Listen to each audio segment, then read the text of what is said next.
Welcome back to our channel, the place where hidden truths are exposed, power is questioned, and nothing is ever as perfect as it seems.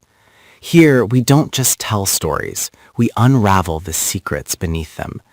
Each episode dives deep into betrayal, ambition, and the emotional cost of choices made in silence.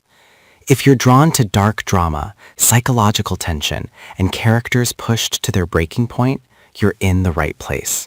Stay with us, because beyond the surface of every perfect world, there is always something waiting to collapse. The Christmas week at Fairmont Crest unfolds beneath a carefully polished surface of warmth and celebration, where every light is placed with intention and every smile is rehearsed. The estate appears untouched by conflict, a sanctuary of tradition and power. Yet beneath that facade, tension thickens like a gathering storm. Old choices, once buried under decades of success and social reverence, begin to stir. The past does not return gently. It presses forward with force, demanding to be acknowledged. What was once hidden by loyalty and fear now seeks exposure, and the cost of silence grows heavier with each passing hour. The shift begins quietly, almost invisibly, through the subtle maneuvering of Leslie. Rather than striking openly, Leslie plants uncertainty where certainty once ruled. The intent is not destruction for its own sake, but control. Leslie understands that Fairmont Crest is governed less by truth than by perception, and that a single unanswered question can corrode authority faster than any accusation. As whispers spread, they expose the fragility of the power Vernon Dupree has wielded for years. His reputation, once treated as immovable, becomes vulnerable to scrutiny. The environment around him changes almost instantly. Support turns conditional, respect becomes performative, and silence grows conspicuous. Vernon senses the shift before anyone dares to acknowledge it. His anger is immediate, sharp, and deeply personal. Yet it is not solely directed outward. It turns inward, feeding on memories of compromises he once justified as necessary sacrifices. He recalls moments when he chose outcomes over principles, stability over honesty, and control over transparency. Each memory resurfaces with a weight he can no longer dismiss.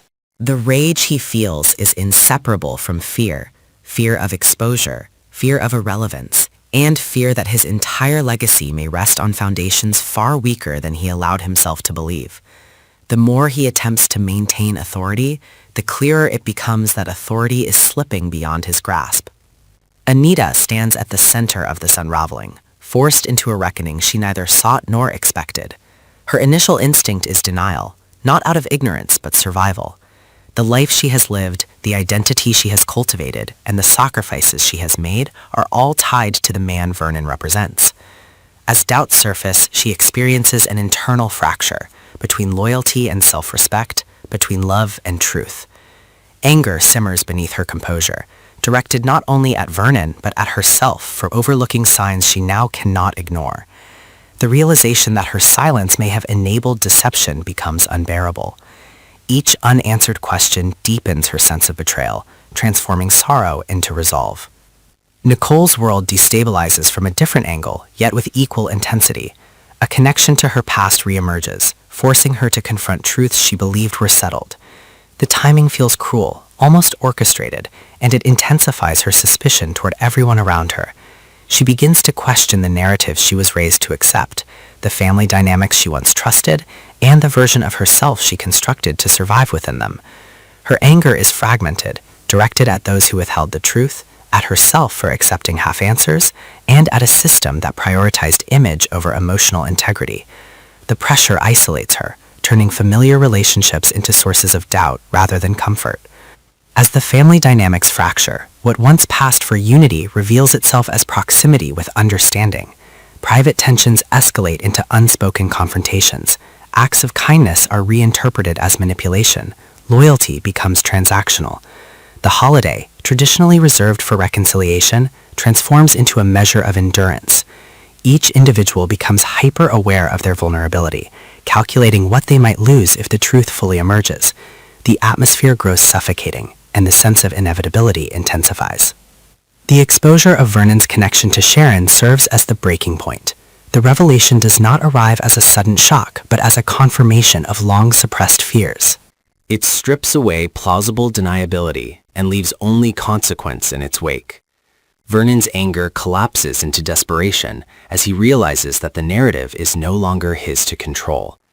The carefully curated image he spent decades maintaining begins to fracture publicly, and with it, his sense of purpose. He confronts the reality that authority derived from deception is unsustainable once the truth surfaces.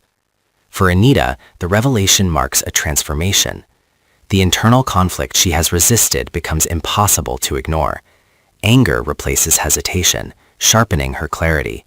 She understands that preserving appearances now requires a greater sacrifice than dismantling them.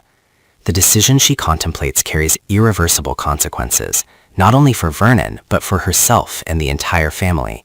Yet restraint feels like complicity, and inaction feels like self-erasure. The weight of that realization fuels her resolve, pushing her toward a choice that redefines her role within Fairmont Crest. While the Dupree family implodes, Danny and Andre attempt to preserve a sense of normalcy, unaware that neutrality itself has become a liability. Their pursuit of peace places them at odds with forces that thrive on division and leverage.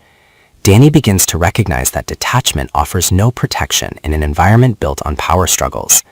Andre, reluctant to engage, is forced to confront the reality that withdrawal can be perceived as betrayal.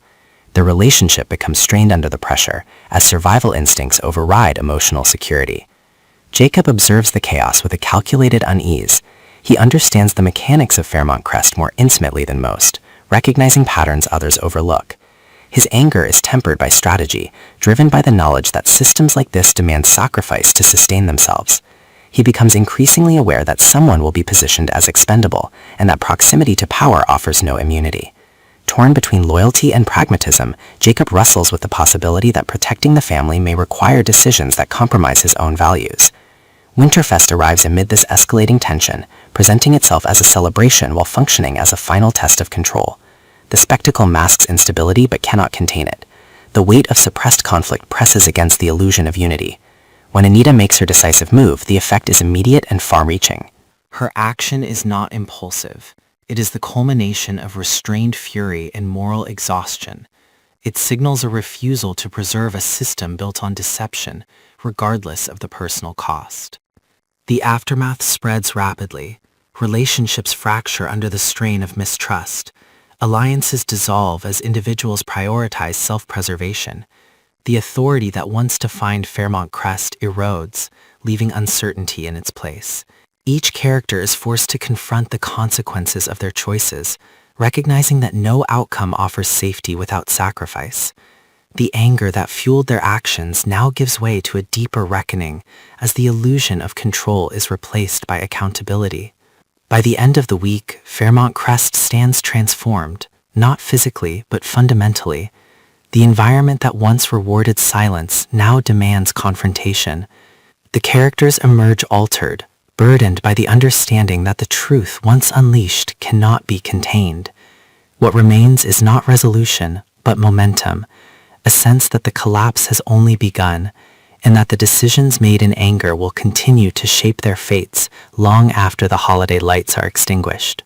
As the lights dim over Fairmont Crest, what remains is not peace, but the echo of choices made too late and truths revealed too violently to be undone. Every character stands changed, marked by anger they could no longer contain, and decisions that will follow them far beyond this moment. The gates that once symbolized safety and power now feel like barriers trapping them with the consequences of their own actions. Trust has fractured, loyalty has lost its meaning, and silence is no longer an option anyone can afford. What makes this collapse truly terrifying is not the secrets that were exposed, but the ones that still linger in the shadows, waiting for the next fracture to appear. The anger that drove these characters to the edge has not burned out. It has only transformed, becoming colder, more calculated, and far more dangerous. Every alliance is unstable. Every relationship carries hidden resentment, and every step forward threatens to trigger another fall. Fairmont Crest has crossed a point of no return. From here on, survival will demand sacrifice, and power will come at a cost no one is prepared to fully pay. And as the gates close once more, one truth becomes impossible to ignore. The real destruction is not what has already happened, but what is still coming next.